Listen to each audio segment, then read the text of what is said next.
Welcome to Fringe Element, Week 2 SEC picks against the spread, our war against the spread. My name is Braden Gall. You can follow me on Twitter at Braden Gall.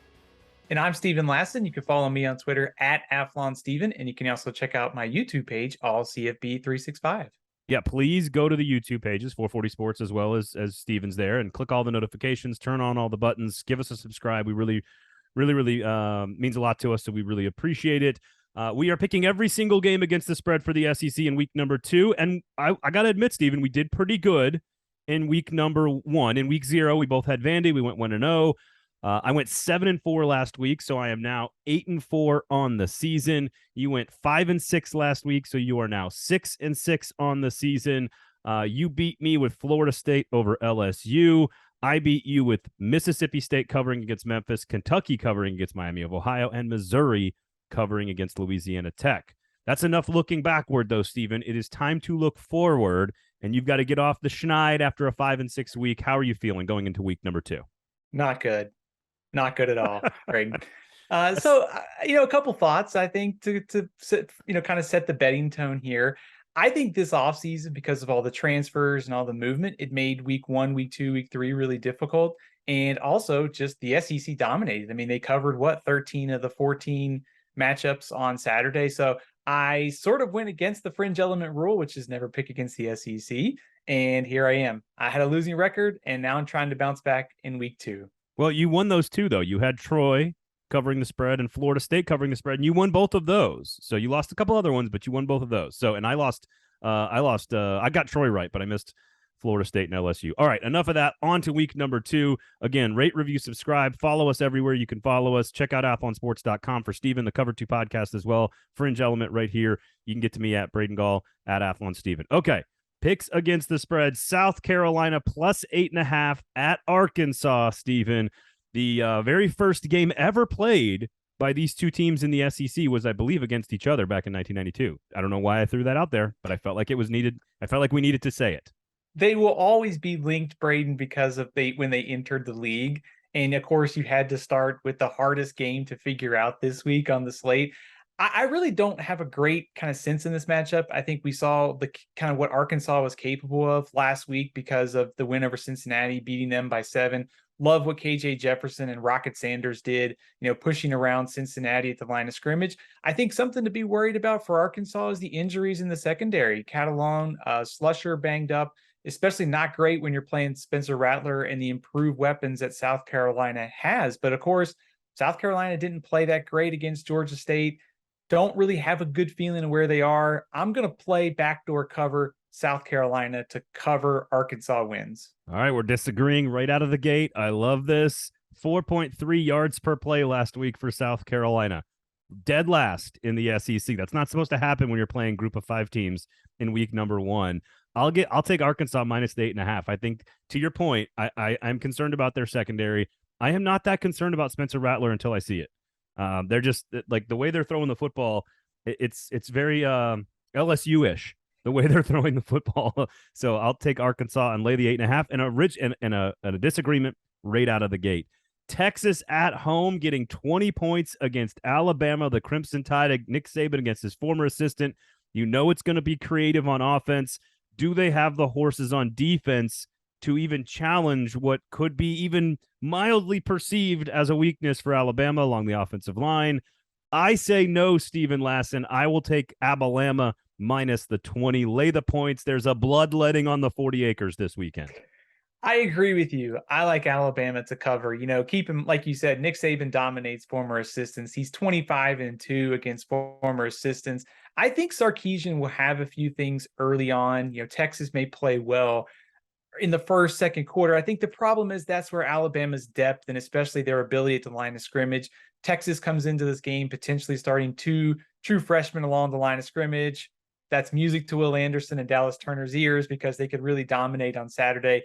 And also, I think Texas defensively will have trouble slowing down Alabama. So I know it's a lot, but I think Nick Saban and Alabama cover that 20 points on Saturday. You did not offer context to that record, though, that 25-2 record against former assistants. The last 2, of course, were last year. Those 2 losses by Nick Saban, 2 assistants. So who knows? Actually, I take that back. I do know Alabama minus the 20 is, Well, is where I'm going here. right. And also I think it's a measuring stick game for Texas because of what happened last year against Arkansas. I mean, they just got totally dominated by the Razorbacks. And of course they're moving to the SEC, but that's our barometer between these two teams. I mean, can Texas hold up better after getting blown out last year? I think they still have major questions on the line of scrimmage, which leads me to take the 20 points in Alabama. Yeah, again, it will be fun to watch how creative Quinn Ewers and Bijan Robinson are used by Steve Sarkisian. But that's about it. That's the only interesting thing that's going to be in this game. Give me the Tide, roll Tide. Wake Forest, and depending on what time you're listening to this, the number could be, who knows, 14. I bought it immediately, Stephen, when I saw the news that Sam Hartman was going to start for Wake Forest. I went immediately to my phone. I put money down on Wake Forest minus 10. It is now up to 14. It could be even higher depending on when you're listening to this. So let's go with 14 for the sake of this conversation. Wake Forest minus 14 at Vanderbilt with a healthy Sam Hartman. Who you got? Man, this one's tough because I think I was all in on Wake Forest, but like you said, as soon as the news hit, wanting to get that line as low as you can. I still think I would take Wake Forest here. I think we saw last week Vanderbilt struggled against Elon to stop the pass over 300 yards. I think Wake Forest, with all those weapons, with Sam Hartman healthy, I think they're just simply going to outscore Vanderbilt here. And also, it's Vanderbilt's third game in 3 weeks. I mean, they had to play at Hawaii, come back. We'll see how they fare. I love what Mike Wright's doing, but I think it's going to be tough to slow down the Demon Deacons. Is there a chance this is similar to the Wake Forest Army game last year that was like 72-69? Like, I don't think Vandy has that kind of offense, but Wake Forest doesn't exactly stop a lot of people, and Mike Wright has been very productive.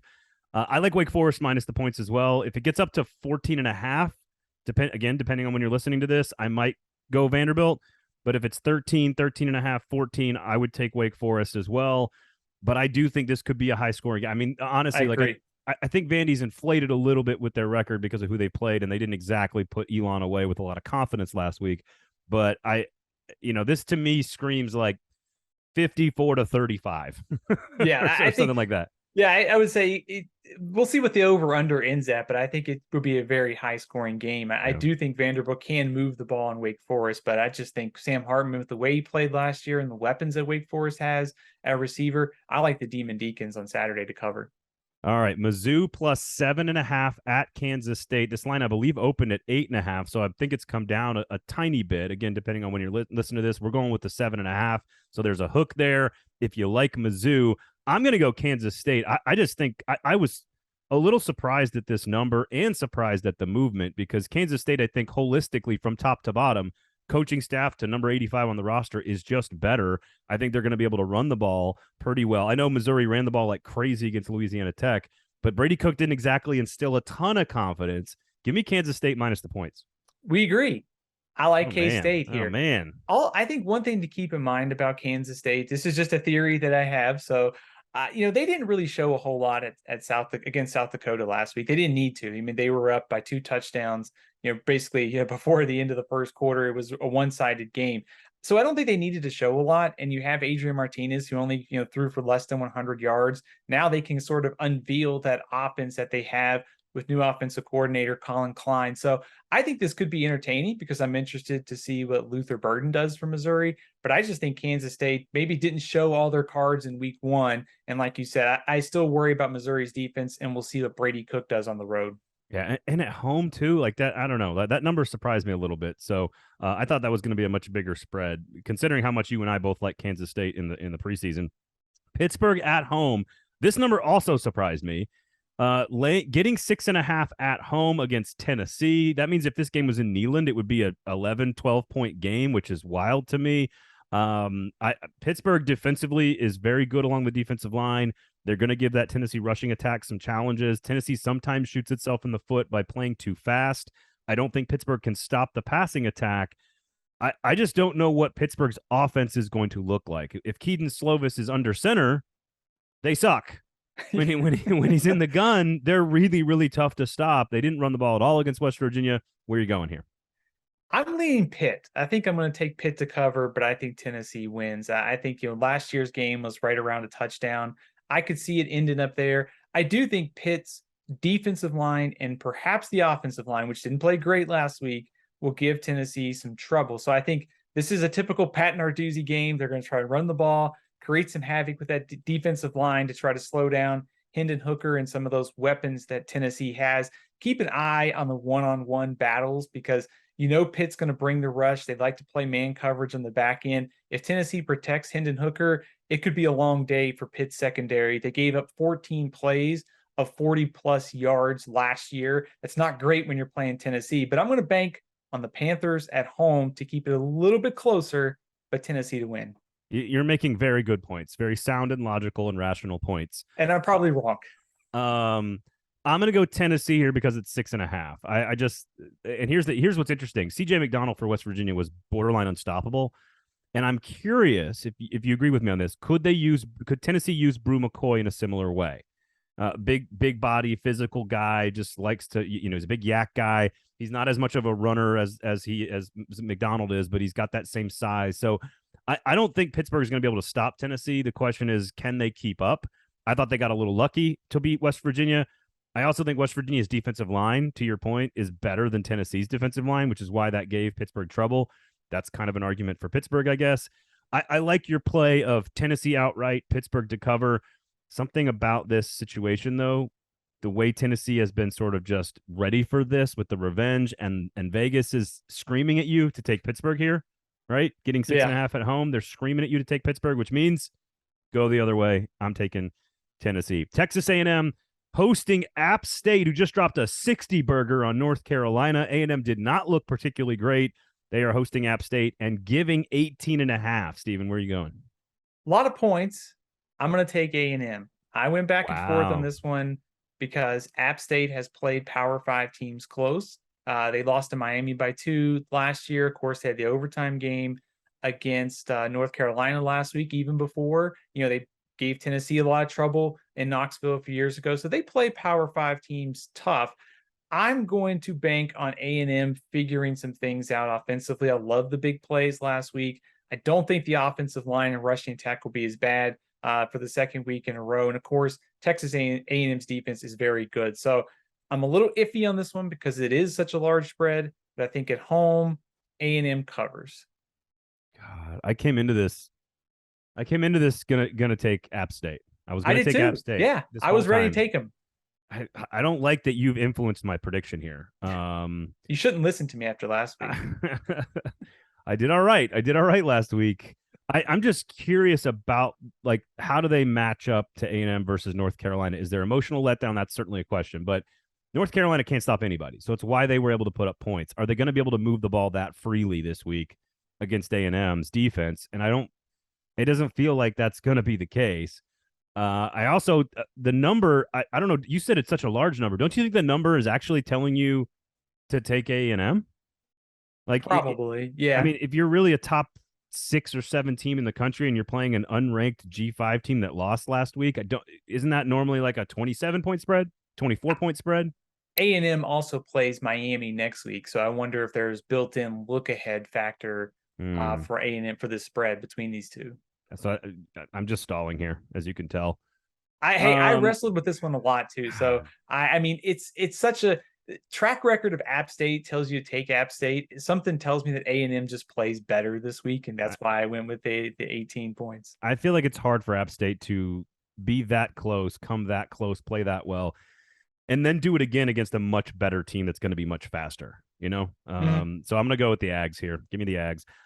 Florida at home against Kentucky, the game of the week in the SEC. Kentucky plus 5.5 at the Gators. Look, I'm going to be honest with you. If somebody tells you they know what's going to happen in this game, they just don't know. They have no clue because right. if Anthony Richardson in Florida plays the way they did last week, which by the way wasn't particularly great on defense, stopping the run, by the way, then I think they can win this game easily, cover the spread. But in this rivalry, the way this game has gone lately, I know it's not Dan Mullen anymore, but it's hard to give 5.5 points to a team that's frankly been better. Like, the better roster, you could argue, is Kentucky. Yes, the quarterback, Anthony Richardson, might be better, but it's not like there's a scrub on Kentucky's sideline under center either. I just think 5.5 is too many, so I'll take the Wildcats here. I was all set to take the Wildcats, and then I thought I'm going to pick the winner of this game by a touchdown. So I'm going Florida to win, okay. Florida to cover.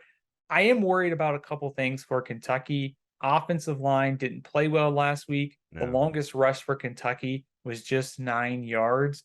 And they also banged up at running back. No Chris Rodriguez, no Ramon Jefferson. So it really is on Will Levis in that passing game to win on Saturday. Am worried too for Florida. Big emotional victory. How do they get reset to get ready for their SEC opener? So, like you said, if anybody knows what the heck is going to happen here, I think they are very wrong. But I think that's why it's one of the games of the week. We can figure out, get a better glimpse of what Florida is, and just figure out, was Kentucky holding back something last week? Or is Kentucky really having these problems along the line of scrimmage? It's a fascinating game and great rivalry that's turned into a good game. Mark Stoops has turned all of these one-sided rivalries into good games. Yeah, they averaged 1.9 yards per carry last week rushing the football. No bueno. Not against Florida, but again, Florida did not exactly hold up against the run last week. So we'll see. 2-2 in the last 4 after Florida dominated this series for so long. It's been very even recently. This would be 2 in a row in the swamp, right? So that's a pretty big deal. Again, I just think it's very, very close, kind of like the Pittsburgh-Tennessee game. I think it's back and forth. I think there's some letdown for Florida. I know that's what Billy Napier was immediately trying to fight in the press conference. He's like, no, we haven't won anything. No. He was already serving up rat poison to his team. San Jose State plus 22.5 at Auburn, Stephen. I like Auburn. Portland State gave San Jose State a lot of trouble last week. San Jose State gave up 7 sacks to Portland State. And here comes Auburn's defensive front. Here comes that Auburn rushing attack. Oh, by the way, they have Penn State next week. So I think they're trying to figure things out. What are they going to do at quarterback with Finley and Robbie Ashford? So I think there's an incentive here to keep kind of pushing on offense to figure all these pieces out. So I like Auburn to cover despite the look ahead factor with Penn State next week. Yeah, look at the offensive efficiency metrics for Auburn last week, and they were off the charts. Like Tank Bigsby, over 100 yards, over 8 yards a play, over 10 yards per pass. Like it was, even though they turned the ball over and it wasn't exactly a perfect performance, like they were significantly more efficient on offense. I want to see Tank Bigsby, and you know who I want to see? I want to see Robbie Ashford.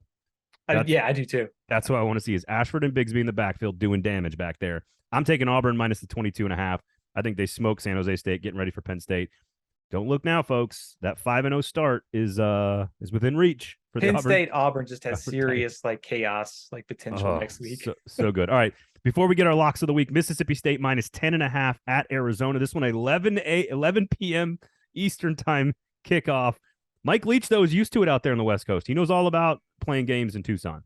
Yeah, I love the SEC audience being introduced to Pac-12 after dark, and it's going to be some weird stuff going on with Arizona and Mississippi State, especially with the way that these two teams play offense. I think Arizona might be one of the most improved teams in college football. Jaden DeLora transferred in at quarterback from Washington State. They've added weapons at receiver. They can score. They did a good job last week in San Diego State's offense. I'm a little skeptical about San Diego State's offense being productive right now. They have some major quarterback concerns. I love what Mississippi State did offensively against Memphis last week. So I know it's a large spread. Arizona can score, but I'm going back to what I said earlier. I'm not going to pick against the SEC. So I'm taking the Bulldogs to go on the road and cover. Now, I got the Bull Puppies as well. I don't see any way they stop Will Rogers from slinging it for another 400 yards. But, like, here's the problem, Stephen. And this is super scientific and analytical of me. Mississippi State things. Yeah, like for sure. This is where Mississippi State does weird things to itself. And you just go, why? Why did that happen? And you're like, you lay it out. Arizona's at home. It's late at night. It's out of the time zone. They've been better on offense.